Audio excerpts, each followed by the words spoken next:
अध्याय 13 के प्रश्नावली 1 का पहला प्रश्न है, कॉपी पर ए और बी दो रेखाखंड बनाइए। अब निर्देशानुसार रेखाखंडों की रचना करें।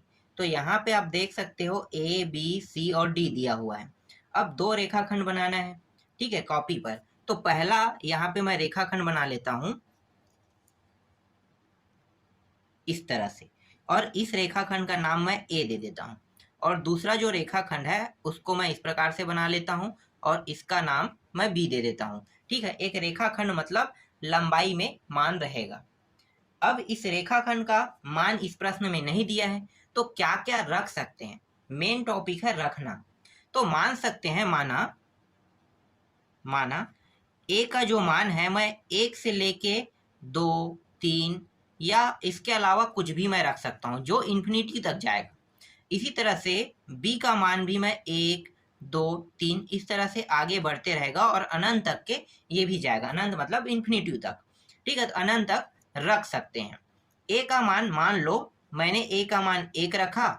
ठीक है, समझो पहले ए का मान मैंने 1 रखा, तो बी का मान मैं 1 भी रख सकता हूँ, चाहे तो मैं 2 रख सकता हूँ। ऐसा मैं कैसे कर सकता हूँ? इस प्रश्न में ना तो ए का मान दिया है और ना ही बी का मान दिया है, तो आप अपने हिसाब से रख सकते हो, क्योंकि मुझे प्रश्न का सॉल्यूशन चाहिए। ठीक है, रचना करना है, कह रहा है सॉल्यूशन करना है, तो आप अपने हिसाब से रख सकते हो। जब कभी भी किसी प्रश्न का मान ना दिया हो तो आप उसे मान सकते हो। तो यहाँ पे मैं मान सकता हूँ ए का मान 1, बी का मान 2। चाहे इसके अलावा मैं दूसरा मान भी रख सकता हूँ 2, और बी का मान मैं 4 रख सकता हूँ। चाहे तो ए का मान मैं 3 रख सकता हूँ और बी का मान मैं 6 रख सकता हूँ, कुछ भी रख सकता हूँ। बस मुझे ए और बी का मान रखना है, तो आप अपने हिसाब से रख सकते हो। चाहे तो आप ए, बी का मान इतना रख सकते हो। यहाँ पे देखो ना, ए का मान 1, 2, 3 से इन्फिनिटी तक कुछ भी रख सकते हो, बी का मान 1, 2, 3 से इन्फिनिटी तक कुछ भी रख सकते हो। तो यहाँ पे मैं रख लेता हूँ 1 और 2 रख लेता हूँ। तो पहला देखो, जो यहाँ पे जो ए दिया है ना, ए में प्रश्न है ए प्लस बी। तो ए का मान मैंने कितना रखा है, जब मैं पहला को हल करूंगा तो बी का मान 2 रहेगा। तो ए का मान 1 और बी का मान 2 बराबर कितना प्राप्त हुआ, 3 सेंटीमीटर प्राप्त हुआ। इस तरह से 3 सेंटीमीटर पहला का आंसर आया। यही क्या इसका रचना है और कुछ नहीं है, यही इसका आंसर है। ठीक है, हो सकता है आपके बुक या गाइड में 2 और 4 आंसर आया होगा, तो भाई वो 2, 4 रखा है, लेकिन रखने के तरीके क्या है मैंने बता दिया है कि आप 1 से लेकर अनंत तक रख सकते हैं। तो ये जो डाउट है ना, मैंने आपका डाउट पूरा क्लियर कर दिया है। अगर आप 2, 4 भी रखोगे तो भी ठीक है। ठीक है, और आप 1, 2 भी रखोगे तो भी ठीक है। आप जो भी अंक रखना चाहो रख सकते हो, क्योंकि इस प्रश्न में कहीं पे भी न तो 2 दिया है और न ही 4 दिया है। इसका मतलब क्या है, इसका मतलब जो चाहे वो रख सकते हो। क्लियर? बी को अब हल करते हैं, और हर जगह मैं क्या करूंगा, बी में भी ए का मान ए और बी ही रखूंगा। ए और बी में 1 और 2 ही रखूंगा। तो बी कितना दिया है, बी माइनस ए दिया है, तो बी का मान मैं रख लेता हूँ। यहाँ पे कितना है, 2 मैंने माना था ना बी को, और ए का मान मैंने 1 माना था, ये रहा। तो घटाएंगे तो कितना प्राप्त होगा, 1 सेंटीमीटर यहाँ पे प्राप्त होगा बी का मान। सी को हल करते हैं। तो सी में प्रश्न दिया है 2b प्लस ए दिया है, 2 और बी का मान 2 और ए का मान 1 बराबर 5 सेंटीमीटर यहाँ पे प्राप्त हो गया।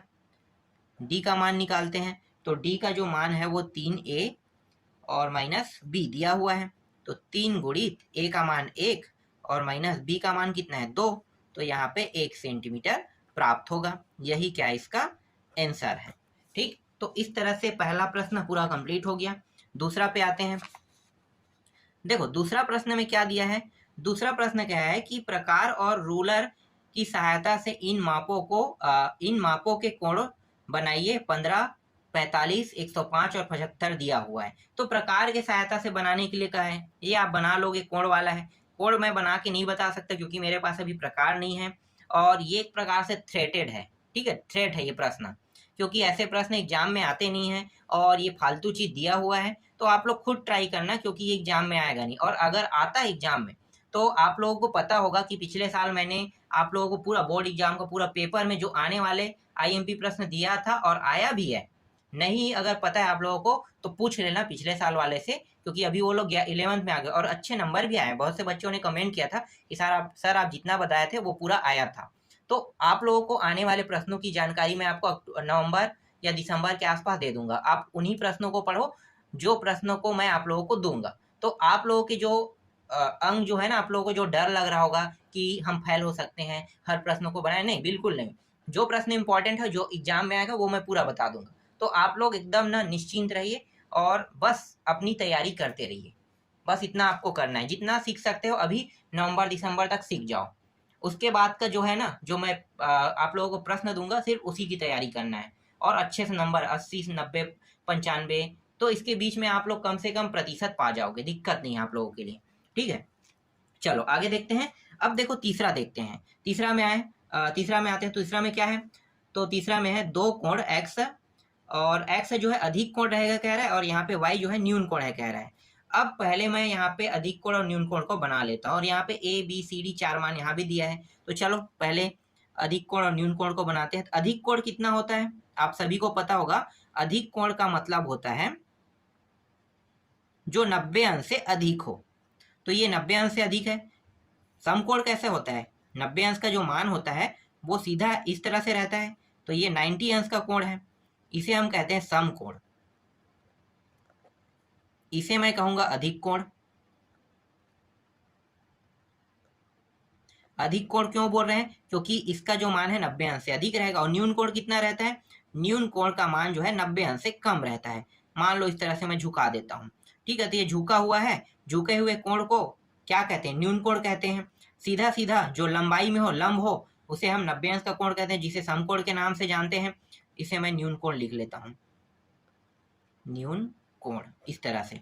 और अधिक कोण जो समकोण से ज्यादा अंश का कोण बनाता है उसे हम क्या कहते हैं? अधिक कोण। तो देखो 90 से ज्यादा का बना रहा है, तो मान लो यहाँ पे मैं न्यून कोण का मान 50 रख लेता हूँ, और अधिक कोण का मान मैं कितना रख सकता हूँ? क्योंकि अधिक कोण कितना होता है? 90 से अधिक होना चाहिए। 91 जब कोण का अगर किसी कोण का मान 91 आता है ना, तो वो अधिक कोण में गिनती आता है। तो 91 से लेके 180 तक के अधिक कोण आप उसे बोल सकते हो।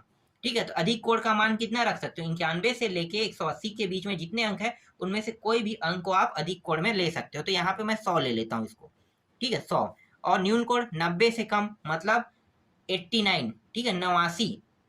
89 से शुरू होके 1 तक के जो कोण बनता है वो कोण है न्यून कोण। तो देखो यहाँ पे मैंने 50 लिया है, तो स्वाभाविक है न्यून कोण का मान 50 में रख सकता हूँ।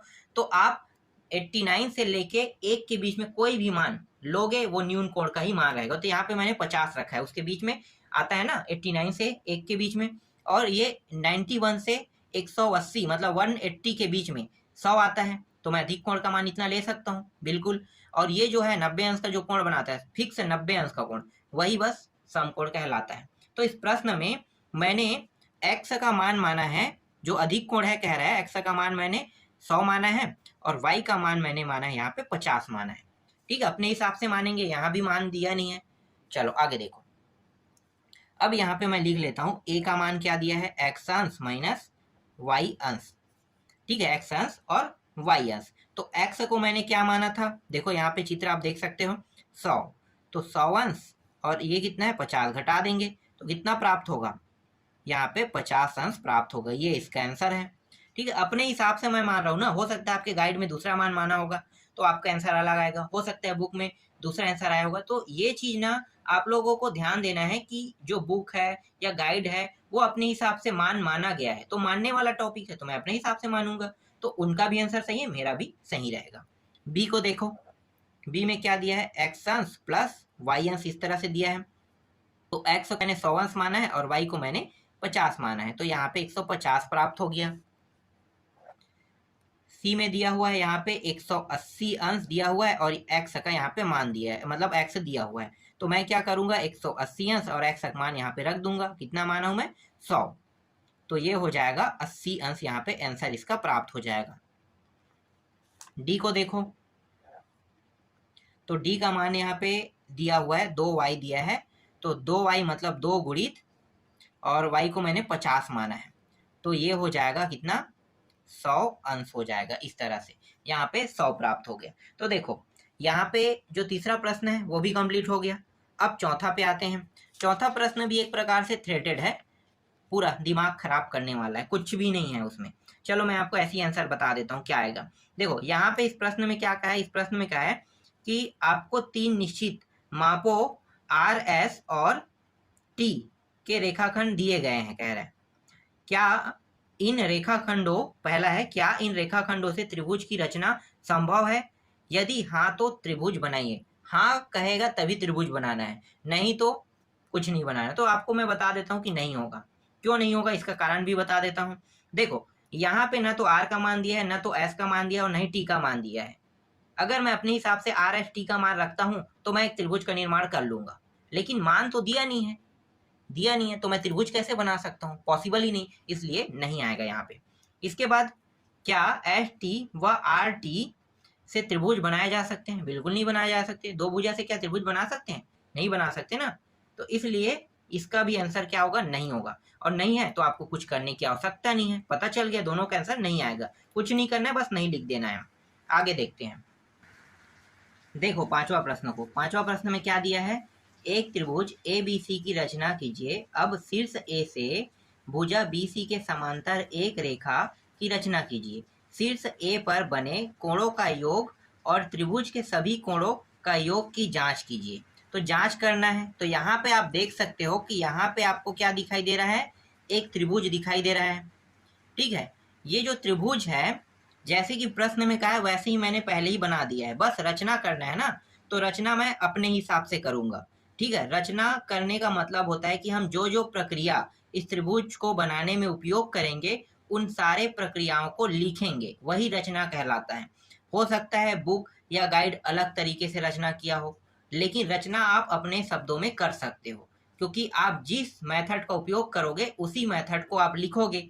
कि अगर आपने चांदे का उपयोग किया तो चांदे के माध्यम से आप उस त्रिभुज को बना रहे हो, स्केल के माध्यम से बना रहे हो। तो वो सारी चीजें जितना आप उपयोग कर रहे हो और जैसे जैसे बना रहे हो प्रक्रिया को, मतलब उस त्रिभुज को बनाने में जिस प्रक्रिया का उपयोग करें उनको लिखना ही क्या कहलाता है, रचना कहलाता है। ठीक है, तो गाइड में हो सके तो रचना जो मैं बता रहा हूँ वो ना मैच हो, लेकिन मैंने जो मेथड उपयोग किया है उसी मेथड को मैंने यहाँ पे लिख के आपको बता रहा हूँ। तो मैं अपने तरीके से रचना करना आप लोगों को सिखा रहा हूँ। तो देखो सबसे पहले मैंने क्या किया कि ए बी सी एक त्रिभुज बनाया। ठीक है, ए बी सी एक त्रिभुज बनाया। ये जो त्रिभुज है ना, ये है समद्विबाहु। समद्विबाहु, समबाहु नहीं, समबाहु में तीनों भुजा बराबर होते हैं और समद्विबाहु में दो भुजा बराबर होते हैं। अगर दो भुजा बराबर है मतलब दो कोण भी बराबर होंगे ही होंगे। जैसे कि यहाँ पे आप देख सकते हो ये 47 है तो ये भी 47 है। तीसरा कोण कोण जो है अलग रहेगा, बस इतना ही अंतर है। तो मैंने क्या किया, रचना में ए बी सी एक त्रिभुज बनाया। उसके बाद ये जो बी ए रेखा है इसको मैं आगे इस तरह से बढ़ाता हूं, तो एक्स मतलब कहां तक बढ़ा रहा हूं, एक्स तक। तो यहाँ पे मैंने लिखा है कि बी ए रेखाखंड को एक्स बिंदु तक बढ़ाया। ठीक है, समझ में आ गया, एक्स बिंदु तक मैंने बढ़ाया। फिर अगला प्रक्रिया मैंने क्या किया, देखो यहाँ पे ये ए बी है। ठीक है, ए बी रेखा है और ये ए सी रेखा है। तो ए बी और ए सी रेखा है। ठीक है, इसमें तो देखो यहाँ पे ये कोण बी है और ये कोण सी है। तो कोण बी और कोण सी के मानों को मैंने चांदे की सहायता से पता किया कि ये कितने अंश का कोण बना रहा है। तो देखो यहाँ पे मैंने लिखा है चांदे की सहायता से कोण बी व कोण सी का माप लेकर, ठीक है मैंने माप लिया, मैंने आपको बता दिया कि मैंने माप लिया। ठीक है, अब माप लेकर मैं क्या कर रहा हूँ, माप लेकर बी ए रेखा पर, देखो माप लिया मैंने, तो माप लेने के बाद मुझे पता चला कि इसका मान 47 अंश है और इसका भी 47 है, तो दोनों बराबर हो गया, पता चल गया। तो मैंने जैसे ही माप लिया उसके बाद मेरा नेक्स्ट प्रक्रिया क्या है, नेक्स्ट प्रक्रिया है एक समांतर रेखा खींचना। ठीक है, तो समांतर रेखा खींचना, तो देखो मैं अगला स्टेप क्या करता हूँ कि ये जो ए और बी रेखा है ना, ए बी रेखा पर जितने अंश का यहाँ पे कोण बन रहा है उतने अंश का कोण यहाँ पे मैं ए सिरे पर क्या करूंगा, बनाऊंगा। ठीक है, ए सिरे पर मैं यहाँ पे कोण बनाऊंगा। तो यहाँ 47 है, इसका मतलब यहाँ से मैं चांदी की सहायता से 47 अंश का यहाँ भी कोण मैंने बनाया। ठीक है, तो देखो यहाँ पे वही प्रक्रिया मैंने लिखा है, बी जितना ही कोण मैंने, ठीक है, ए बिंदु पर बनाया। तो यहाँ पे मैंने ए बिंदु लिखना भूल गया हूँ ना, तो आप लोग लिख लेना ए बिंदु पर बनाया। समझ में आ गया। सेम प्रक्रिया यहाँ पे भी करेंगे, ए सी पर भी चांदे की सहायता से ए बिंदु पर ए बिंदु पर 47, यहाँ भी 47 है, यहाँ भी 47 अंश का कोण बनाया। ठीक है, तो ये वाला रेखा मैंने क्यू नाम दे देते हैं क्यू, और इसका एल दे देते हैं। ठीक है, क्यू और एल नाम दे देते हैं, मैं नाम देना भूल गया था। ठीक, तो यहाँ पे बनाया, ठीक बन गया यहाँ पे। अब यहाँ पे देखो, जब यहाँ पे मैं क्या बना रहा हूँ, 47 अंश का दोनों साइड अगर कोण बना रहा हूँ, तो ये दोनों जो है अगर रेखा को मिलाता हूँ, ठीक है ध्यान देना, रेखा को जब मैं मिला रहा हूँ तो एक सरल रेखा यहाँ पे प्राप्त होगा, बिल्कुल ठीक है, सरल रेखा प्राप्त हुआ। तो यहाँ पे देखो AC रेखा पर बना कोण, आगे बढ़ते हैं, यहाँ पे एक सरल रेखा प्राप्त हुआ और AC कहाँ पे है, AC रेखा पर बना जो कोण है, ठीक है, AC रेखा पर कौन सा कोण बना है QAC, ठीक है, QAC रेखा बना है, और BA रेखा पर बना कोण है BAL है। ठीक है, BL क्या बना, कोण बना है। और यहाँ पे ये जो BC है ये समांतर है L और Q के, तो BC समांतर LQ, यही हमें सिद्ध करना था। ठीक है, तो B जैसे कि प्रश्न में कहा वो कर रहे हैं ना, प्रश्न के हिसाब से सिद्ध तो यहाँ पे हमें उत्तर की जांच के थ्रू ही होगा। तो जैसा कहा वैसा यहाँ पे बन गया, L और Q एक रेखा मुझे प्राप्त हुआ। ये जो रेखा है ये B और C के क्या है, बराबर है। तो अभी जो मैं बता रहा हूँ उसको देखो, यहाँ पे मैंने पूरा लिखा है। ठीक है, चौथा पॉइंट में AC रेखा पर बना कोण QAC तथा AB रेखा पर बना कोण BAL है। अब LQ बराबर LQ समांतर BC, ये सिद्ध हो गया, समझ में आया। अब यहाँ पे देखो, यहाँ पे 47 अंश का है, यहाँ भी 47 अंश का कोण, तो एक त्रिभुज के 3 कोणों का योग होता है 180 अंश। तो इन दोनों को जोड़ने के बाद 180 में जब मैं घटाऊंगा तो कितना प्राप्त होगा, 86। तो 86 आ जाएगा इस वाले कोण का मान। अब देखो ये एक सरल रेखा है, ठीक है, उत्तर की जांच कर रहे हैं तो मैं आपको समझा रहा हूँ। ये क्या है, ये एक सरल रेखा है, और इस सरल रेखा को देखो, एक सरल रेखा का जो मान होता है वो 180 अंश का होता है, आपको पता होगा। एक सरल रेखा का मान कितना होता है, 180 अंश का, चांदे में देख लेना 180 अंश होता है। तो एक सरल रेखा का मान 180 अंश का होता है, और जब इसमें एक रेखा खींचेंगे तो 180 अंश को 2 भागों में डिवाइड करेगा, एक हिस्सा ये और एक हिस्सा ये। लेकिन यहाँ पे 2 रेखा है, देख लो, ये जो सरल रेखा है L और Q, इसमें 2 रेखा है, एक रेखा AB और एक रेखा AC है। मतलब क्या है, इसको 3 भागों में ना, 180 अंश को 3 भागों में डिवाइड करें, एक भाग इसके पास, दूसरा भाग इसके पास, तीसरा भाग इसके पास। समझ में आ गया। तो इन तीनों को अगर मैं जोड़ता हूं तो 180 अंश प्राप्त होता है। तो इससे ये सिद्ध हो जाएगा कि त्रिभुज के सभी कोणों का योग कितना होता है, 180 अंश होता है। तो देखो यहाँ पे, अब करते हैं उत्तर की जांच। तो उत्तर की जांच ए पर बना कोणों का योग, ए पर बना कोण 1 से 47 है। देखो यहाँ पे 47 है, एक 86 और एक फिर 47 है, तो 47, 86, 47 कितना प्राप्त हुआ, 180 अंश। यही क्या इसका आंसर है। तो इस तरह से प्रश्नावली 1 पूरा कंप्लीट हो गया।